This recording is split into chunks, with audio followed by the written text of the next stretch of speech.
Чухте ли, че България е обявила военна мобилизация и хора са получили повиквателни да се явят на фронта? Твърдят го сайтове, а хора се снимат с повиквателни от армията. Сега изведнъж получавам повиквателна за запас. Да защитавам родината. От кого обаче не се знае. Но какви са фактите?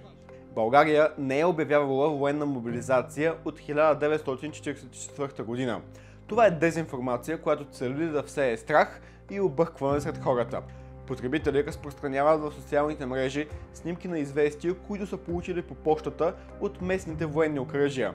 Документи като този са автентични, но какво всъщност стои за тези известия? Централното военно окръжие и неговите структури в страната всяка година извършват актуализиране на базата данни за хората от резерва и запаса, които се водят на военен отчет. Известието не означава, че човекът ще бъде мобилизиран.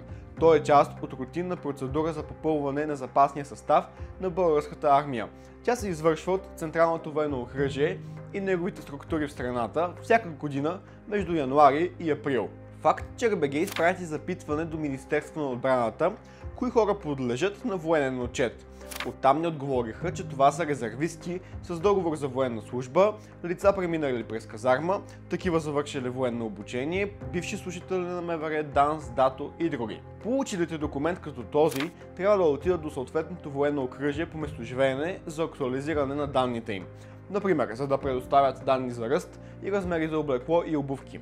Това се прави, тъй като по закон за резервистите или запасните трябва да бъдат осигурени униформи и обувки, ако бъдат призовани на действителна военна служба или мобилизирани.